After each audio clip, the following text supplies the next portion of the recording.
आज आपण इथे आहे ना, अगदी सोप्या पद्धतीने ना, मसाला दाल खिचडी कशी बनवायची ते पाहणार आहोत. अतिशय सोपी रेसिपी आहे. रेस्टॉरंटमध्ये आपण नेहमी दाल खिचडी खातो. पण घरच्या दाल खिचडीची चव आहे ना, काहीतरी निराळीच असते. आणि जेव्हा केव्हा आहे ना, तुम्हाला स्वयंपाक करायची अजिबात इच्छा नसेल ना, तेव्हा तुम्ही ही दाल खिचडी बनवू शकता. वन पॉट मील आहे हे. त्याचबरोबर आहे ना, लहान मुलं आवडीने ही दाल खिचडी खातील, एवढी ही चविष्ट बनते. आणि अगदीच ज्या दिवशी तुम्हाला लाईट खायचं आहे ना, त्या दिवशी तुम्ही ही दाल खिचडी ट्राय करून बघा. अतिशय सुंदर लागते. अगदी झटपट बनते. कमीत कमी वेळामध्ये मस्त चविष्ट दाल खिचडी कशी बनवायची ते आपण पाहणार आहोत. पण त्याआधी जर तुम्ही माझ्या चॅनलला सबस्क्राईब केलं नसेल तर प्लीज सबस्क्राईब करा आणि बेल आयकॉनलाही क्लिक करा. नमस्कार, कृष्णाज रेसिपी मराठीमध्ये तुम्हा सर्वांचं मनःपूर्वक स्वागत आहे. आणि आज आपण इथे ना अगदी सोप्या पद्धतीने दाल खिचडी कशी बनवायची ते पाहणार आहोत. तर मसाला दाल खिचडी बनवण्यासाठी इथं साहित्यामध्ये ना मी घेतलेलं आहे साधारणतः अर्धी वाटी तांदूळ. तर हे ना मिनी मोगरा तांदूळ आहे. दावतचा मी मोगरा तांदूळ वापरते. अतिशय चविष्ट लागतो. तुम्ही नक्की ट्राय करा. त्याचबरोबर एक कांदा घेतलेला आहे, टोमॅटो घेतलेला आहे बारीक चिरून. काही भाज्या घेतलेल्या आहेत, गाजर आणि मटार. बस एवढंच आपल्याला लागणार आहे. त्याचबरोबर 1/4 कप इथं मी मूग डाळ घेतलेली आहे. तुम्ही ती सालीची हिरवी मूग डाळ आहे ना, ती सुद्धा घेऊ शकता. आलं लसणाची पेस्ट घेतलेली आहे, मोहरी, जिरं, हळद, लाल तिखट घेतलेलं आहे, लाल मिरची पावडर आहे ही साधी आणि चवीनुसार मीठ इथं घेतलेलं आहे. साहित्याचे प्रमाण मी खाली डिस्क्रिप्शन बॉक्समध्ये दिलेले आहे. बरं, इथे मी मटार आणि गाजर घेतलेलं आहे. तुम्ही तुमच्या आवडीच्या कोणत्याही भाज्या घेऊ शकता. आता ही दाल खिचडी आहे ना, सॉरी मसाला दाल खिचडी जी आहे ना, ती आपण प्रेशर कुकरमध्ये बनवणार आहोत.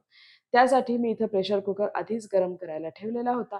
मंद गॅसवरती प्रेशर कुकर छान गरम झाल्यानंतर मी यात ॲड करणार आहे साधारणतः 2 चमचे साजूक तूप. आता इथे तुम्ही तुपाऐवजी तेलाचाही वापर करू शकता. पण खिचडी आहे ना तुपामध्ये अतिशय चविष्ट लागते. मस्त सुंदर बनते ती. त्यामुळे शक्यतो तूप वापरा. नसेल तूप तर स्किप करू शकता आणि तुम्ही तेल वापरा. तूप चांगलं आपल्याला इथे तापवून घ्यायचं आहे. तूप चांगलं तापल्यानंतर मी यामध्ये ॲड करणार आहे मोहरी आणि जिरं. मोहरी जिरं आपल्याला चांगलं तडतडून द्यायचं आहे. जेवढा त्याचा छान तडका बसेल ना, तेवढी आपली ही दाल खिचडी आहे ना, अतिशय चविष्ट होणार आहे. आता इथे जिरं, मोहरी तुम्ही बघा छान तडतडलं गेलेलं आहे. आता यामध्ये ना मी हा कांदा ॲड करणार आहे आणि कांदा आहे ना छान गुलाबी रंगावर आपल्याला परतून घ्यायचा आहे. तर आता कांदा तिकडे परतला जात आहे, तोपर्यंत आपण काय करणार आहोत, की जे तांदूळ घेतलेले होते ना, ते तांदूळ आणि मूग डाळ आपण एकत्र करून आहे ना, स्वच्छ 2 ते 3 वेळा ना पाण्याने आपल्याला धुवून घ्यायचे आहे. भरपूर पाण्याचा वापर करून हे डाळ तांदूळ आपण धुवून घेणार आहोत. यातील काही घाण असेल ना, तर ती घाण निघून जावी यासाठी. आता आहे ना, इथं हे डाळ तांदूळ स्वच्छ धुवून घेतल्यानंतर आहे ना, मी हे डाळ तांदूळ आहे ना, असं हे चाळणीत निथळत ठेवलं आहे. यातलं सगळं पाणी निघून गेलं पाहिजे यासाठी. आता इथे हे डाळ तांदूळ आपले धुवून झालेले आहेत आणि साइड बाय साइड तुम्ही बघू शकता इथे आपला कांदाही छान पचला गेलेला आहे. कांदा चांगला परतला गेल्यानंतर ना यात मी ॲड करणार आहे आलं लसणाची पेस्ट. आता तुम्हाला दाल खिचडीला जर आलं लसूण नसेल घालायचं तर तुम्ही स्किप करू शकता. मी इथं आलं लसणाची पेस्ट घातलेली आहे. याने टेस्ट छान लागते त्यामुळे मी इथं घातलेली आहे. आता ही आलं लसणाची पेस्ट सुद्धा ना एक 2-3 मिनिटं चांगली परतून घ्यायची आहे. याचा कच्चा वास निघून गेला पाहिजे. तर हे बघा इथं 2-3 मिनिटं झालेली आहे. आलं लसणाची पेस्ट छान परतली गेलेली आहे. आता यामध्ये मी ॲड करणार आहे एक बारीक चिरलेला टोमॅटो. आणि हा टोमॅटो सुद्धा आहे ना आपल्याला एक 2-3 मिनिटं परतून घ्यायचा आहे. टोमॅटो खूप मॅश नाही झाला पाहिजे, मऊ नाही जास्त शिजला पाहिजे. हलकासा तो परतला गेला पाहिजे. हलकासा टोमॅटोचं मॉइश्चर कमी झालं पाहिजे. आता टोमॅटो छान परतल्यानंतर यामध्ये मी ह्या भाज्या ॲड केलेल्या आहेत. मटार आणि गाजर आणि हे सुद्धा ना एक 2-3 मिनिटं छान मी परतून घेणार आहे. तर आता इथे मी मटार आणि गाजर ॲड केलेलं आहे. तुम्ही तुमच्या आवडीच्या कोणत्याही भाज्या यात घालू शकता. मटर, गाजर छान परतल्यानंतर यामध्ये मी मसाले ॲड करणार आहे. त्यामध्ये मी 1 टीस्पून हळद ॲड केलेली आहे आणि 1 टीस्पून लाल मिरची पावडर ॲड केलेली आहे. मला मसाला खिचडी थोडीशी स्पायसी लागते म्हणून मी इथं तिखट मिरची पावडरचा वापर केलेला आहे. तुम्हाला जर तिखट नको असेल तर तुम्ही रंगाची म्हणजे काश्मीरी लाल मिरची पावडर ही वापरू शकता. मसाले आपल्याला 2-3 मिनिटं छान परतून घ्यायचे आहे आणि हे मसाले चांगले परतल्यानंतर आपण जे हे डाळ आणि तांदूळ यातलं बाजूला ठेवलं होतं सगळं पाणी निथळत घेण्यासाठी. तर ते आहे ना आपल्याला यामध्ये मिक्स करायचं आहे आणि आहे ना हे डाळ तांदूळ आहे ना एक 2-3 मिनिटं आपण छान परतून घेणार आहोत. मसाल्यामध्ये ते छान कोट झाले पाहिजेत. सगळ्या बाजूने ना याला मसाला छान लागला गेला पाहिजे.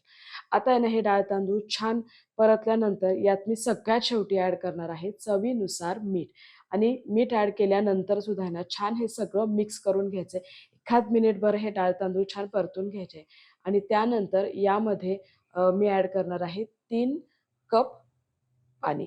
अर्धा कप मी तांदूळ घेतले होते, त्यासाठी मेजरमेंटने मी 3 कप पाणी ॲड केलेलं आहे. दाल खिचडी ही जराशी पातळ असते, त्यामुळे पाण्याचं प्रमाण थोडं आपण इथं जास्त घेतलेलं आहे. आणि आता हे बघा, पाणी ॲड केल्यानंतर सगळं छान मिक्स करून घेतलेलं आहे. आणि त्यानंतर आहे ना, कुकरचं झाकण लावून साधारणतः आपण याच्या 2 शिट्ट्या करून घेणार आहोत. त्यापेक्षा जास्त शिट्ट्या नाही करायच्या. 2 शिट्ट्या झाल्यानंतर गॅस मी ऑफ केलेला आहे आणि कुकर आहे ना, पूर्णपणे थंड होऊन दिलेला आहे. कुकरची वाफ गेलेली आहे. वाफ गेल्यानंतर मी झाकण उघडून दाखवते. हे बघा मस्त अशी ही आपली आहे ना मसाला दाल खिचडी रेडी झालेली आहे. चव जर म्हणाला तर अप्रतिम लागते आणि जेव्हा केव्हा तुम्हाला लाईट काही खायचं आहे ना, तेव्हा तुम्ही नक्की ट्राय करा. खूप सुंदर बनते ही मसाला दाल खिचडी आणि हे बघा इथं आपली ही मसाला दाल खिचडी रेडी झालेली आहे. सगळ्यात शेवटी ना मी इथं ॲड करणार आहे भरपूर कोथिंबीर. कारण कोथिंबीरशिवाय ना मला कुठलाही पदार्थ अपूर्णच वाटतो. सो त्यामुळे सगळ्यात लास्ट मी इथं कोथिंबीर ॲड केलेली आहे. आधी कोथिंबीर ॲड नाही करायची, नाहीतर ती काळी पडते. म्हणून सगळ्यात शेवटी आपण ही कोथिंबीर ॲड करून आहे ना, दाल खिचडी मस्त मिक्स करून घेतलेली आहे.